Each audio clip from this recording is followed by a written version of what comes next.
Embiid, he's very emotional. Him and Ben Simmons just don't work. I think it's time to just blow it all up. I mean, Brett Brown has been saying it's going to work. I mean, they added Tobias Harris, Jimmy Butler. They still can't get to a conference final.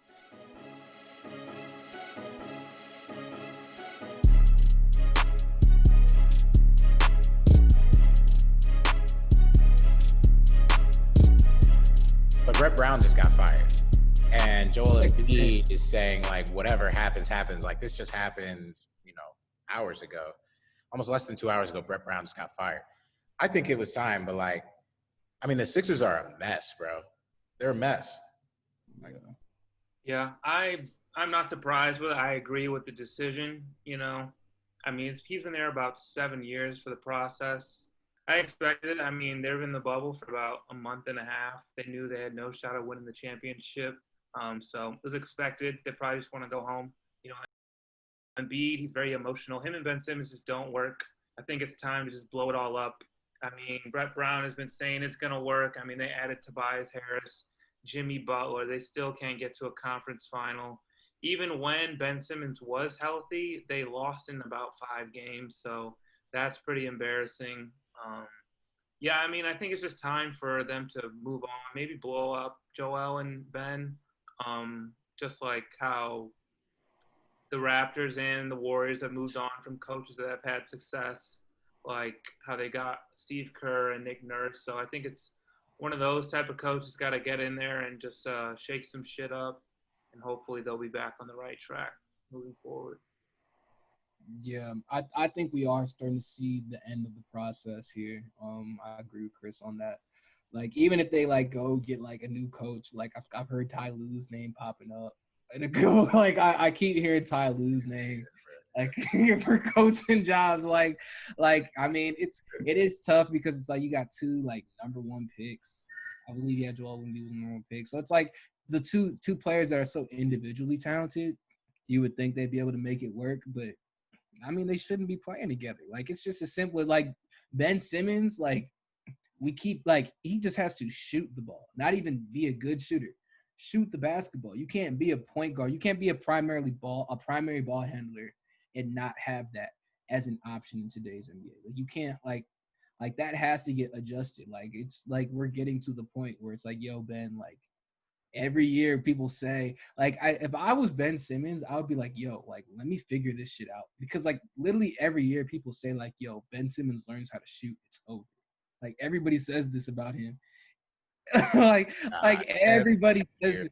It's yo, Ben Simmons learns how to shoot, that's a wrap. And if I'm Ben Simmons and I'm hearing that, I'd be damn, maybe people are really saying something. Let me figure this shit out. But he doesn't do it. So it's not even that he doesn't learn how to shoot. He just doesn't take jump shots. He doesn't trust in his ability to take them. So I think they need to kind of go with we're seeing with Luka, and we're seeing LeBron's never really seemed to have it. But when you have guys who are primarily ball handlers, I get Giannis kind of too, but you surround them with shooting. You can't have a guy who's not a good shooter and your primary ball handler, big guard method, and then you're surrounding him with Al Horford, Joel Embiid. You know what I mean? You have to space the floor, surround him with shooting. So, if you want to build around Ben Simmons, because I think he is, even though he can't shoot the ball, the man is 6'10", playing point guard. He's a generational talent. So, if you want to build a team around him, then I think you do look to move Joel. Now, Joel is probably the only last dominant big left. So, Shaq said on Inside the NBA, I think Joel Embiid is more talented than me. Because it's he's just as physically imposing, but will shoot the 3. You know what I mean? So it's it's hard to choose, but I don't think they work together. Because you can't have Ben Simmons, who he needs shooting around him, but then you got big Joel Embiid, who who can shoot the 3 respectably, but not well enough. Al Horford gave it a run, but nothing left for him. I think Josh Richardson's a smooth 3-and-D guy, but yeah, I would say last year was the best team they had when they had JJ Redick. Even Jimmy Butler's not the best shooter, but he's a solid shooter. Catch and shoot guys. They need guys who can use, who they can use. Yeah, 3-and-D guys, catch and shoot guys. Spread the floor if you're gonna build around Simmons. If you're gonna build around Embiid, same thing. He needs to, he's drawing double teams, somebody can pass out of it. But those two playing together, I don't see it, and it's tough to say that because they're both so individually talented. But yeah, I think if this was a different era, then I think they might be nice. But it's just like the Sixers literally traded away almost all their shooting. It's like or just lost them. JJ Redick, they should have re-signed. Let's be honest, they overpaid Tobias Harris. Let's be honest, they overpaid Tobias Harris. They should have thrown that money at Jimmy Butler, and they didn't. And now Jimmy Butler's in Miami, and they're up 3-0 on the Pacers, possibly about to sweep. And the Sixers can't get a bucket late from the outside, or really the entire game. Like there's Josh Richardson's like the only shooter. Like there's Kork Maz off the bench, but it's like, that guy's not really doing anything in the playoffs.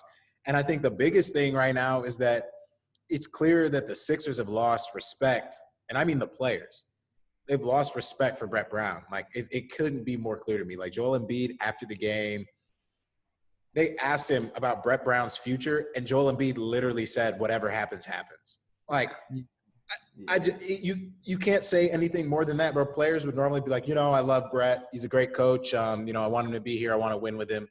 I mean, Joel said that about Ben Simmons. He said he wanted to play with Ben Simmons for his whole career, but nobody said that about Brett Brown before he just got fired.